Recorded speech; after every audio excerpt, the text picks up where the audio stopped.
Hello and welcome to the second part of trading strategies with moving averages. Now I'll focus on the moving average indicator, one of the more widely used and simpler tools to help improve your trading experience. So what is MA?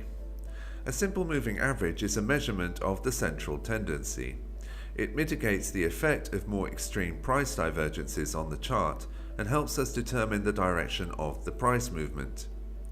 If we choose a moving average set at 20 days, the prices in the last 20 days will be added together and divided by 20.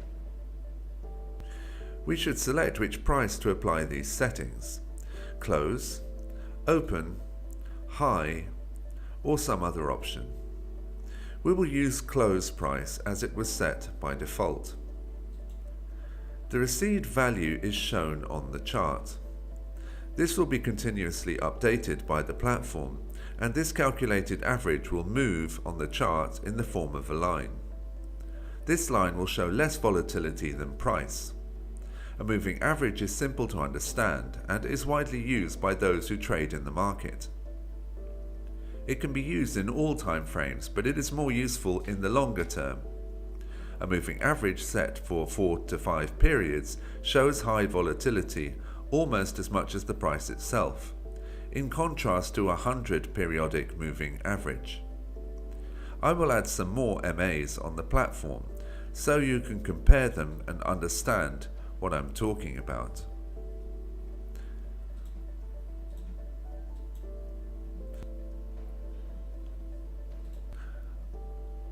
I will add MA5 in red, and for example MA100 in a darker colour. Here you can see the difference is obvious. Another type of MA, EMA, that's exponential moving average, gives more weight to recent prices, and in that way it's more precise. Let's go back to the platform and add EMA to see the difference. I added simple and exponential moving average with the same number of periods, so the difference is clearer. We can see here how the exponential MA is closer to the actual price. We can see that the line, as a measurement of central tendency, represents a moving average and oscillates far less compared to Japanese candlesticks, which represent the actual price movement. Using one MA can be useful in defining a trend, while deciding where and when to enter or exit a trade. Using MAs in combination can be much more convenient and effective. Moving averages don't tell us a lot by themselves. Several moving averages placed on a single chart can give you a broader picture. When we want to determine moving averages that we are going to use, i.e. the time interval for which we want to set them, we first need to decide whether to invest on a short or on a longer term time frame. Day traders should use 15 or 30-minute moving averages, or a 4-hour MA at most. 50-day moving averages or higher are not recommended. Don't mix time frames with number of periods.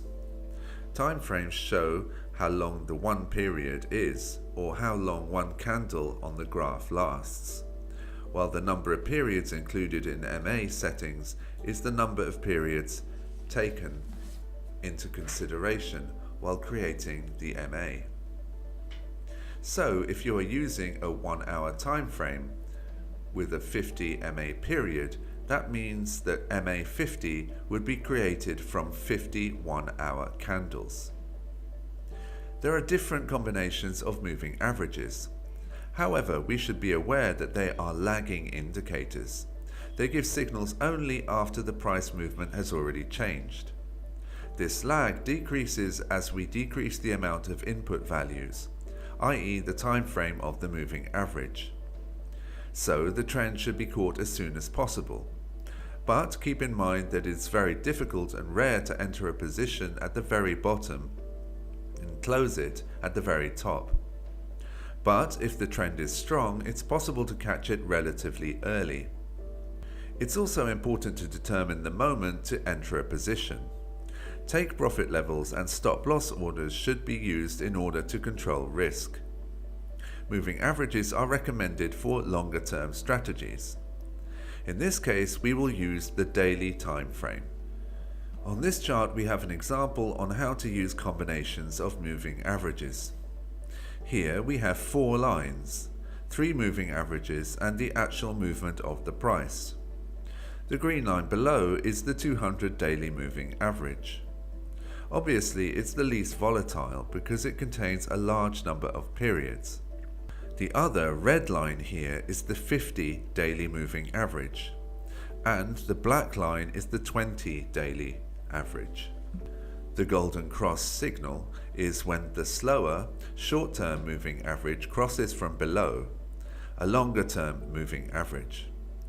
In this case, the 20 MA is crossing the 200 MA. Here, the 50 SMA is crossing the 200 SMA from below.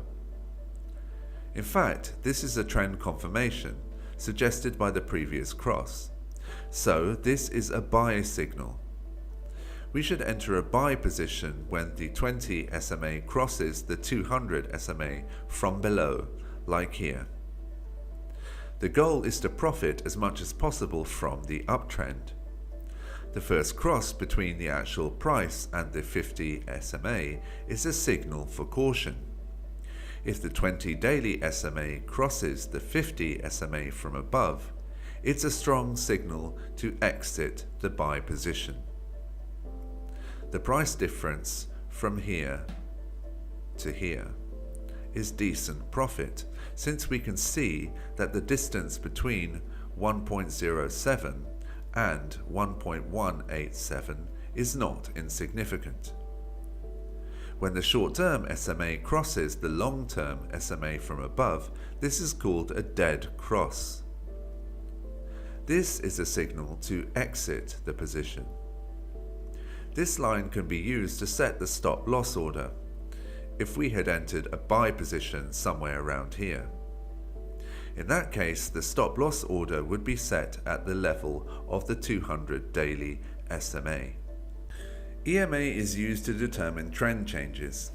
The basic principle is, if all MA are moving in the same direction, the trend is strong. The sensitivity of this line or curve is adjusted by setting the amount of periods in use. The shorter the number of periods used for calculating the MA, the more sensitive or volatile the curve is.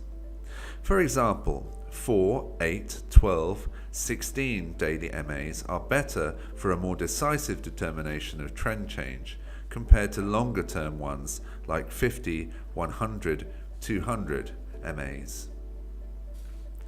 Moving averages with a larger amount of periods are more suitable for long-term trading, while moving averages with a smaller amount of periods are more suitable for short-term traders, with trades staying open for several weeks. It's very important to consider our time scale, whether one is a long-term trader or a short-term trader, and adjust moving averages accordingly. For example, here's a series of exponential MAs for periods from 10-day to 80-day. According to EMA ribbon strategy, when all the moving averages cross, that is the clearest signal to enter a buy position. So here we can see that one by one, moving averages cross over the slower 80-day moving average. Once all of them cross over, it's the clearest signal. However, after the first 3 to 4 MAs cross above, this indicates a potential change of trend. After the last one crosses, it's the clearest signal to enter a buy position. So what happens later? In the moment where one of these MAs start to drop, it's a cause for caution. However, the clearest signal to exit the position is when all of them cross below. The strategy has a lagging effect. For this reason, it shows a trend change with a delay. For this reason, traders use exponential moving averages and combine moving averages with other indicators for additional confirmation, most commonly oscillators, relative strength index, and so on.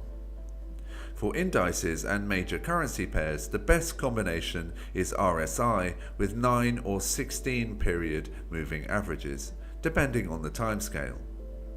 For other currency pairs, particularly those that contain the Japanese yen, stochastics is recommended, with the same moving average. For commodities and shares, CCI, the Commodity Channel Index, should be used in combination with the moving averages. On this chart, we can see how the Relative Strength Index and 9 EMA, the green line, and 16-day SMA, the red line, interact to create a trading signal. If the RSI breaks the line of moving averages from below, it's a buy signal. When the RSI breaks the 9-day moving average from above, it's a signal to close the position. On this chart, we can examine the relationship between the stochastics oscillator and the moving average. So this red line is the moving average, SMA 16, while these two lines, the blue one and the one in dots, are lines of the stochastics oscillator. The trading signal is when the stochastics line and 16-day moving average cross, while the signal to close the trade is when the stochastics lines cross above 80. So here we enter a trade, when the stochastics oscillator crosses the moving average from below. When the oscillator goes into an overbought zone, and the faster moving oscillator line crosses the slower moving one from below, that is the signal to exit the position. And finally, CCI in combination with the moving average. CCI has values from -100 to +100. In the zones above +100 and below -100, we should avoid entering a position, since there is a lot of uncertainty.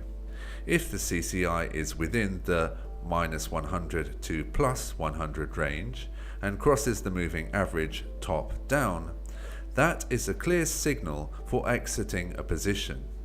Or in this case, you could enter a sell position and catch as much as possible from this downtrend. While the CCI is below -100, you should not do anything. Wait for CCI to enter within the reference value range here.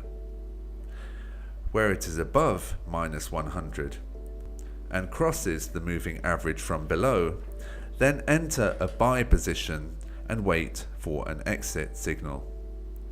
I hope you found this video about trading strategies useful. Please join us again at Fortrade soon.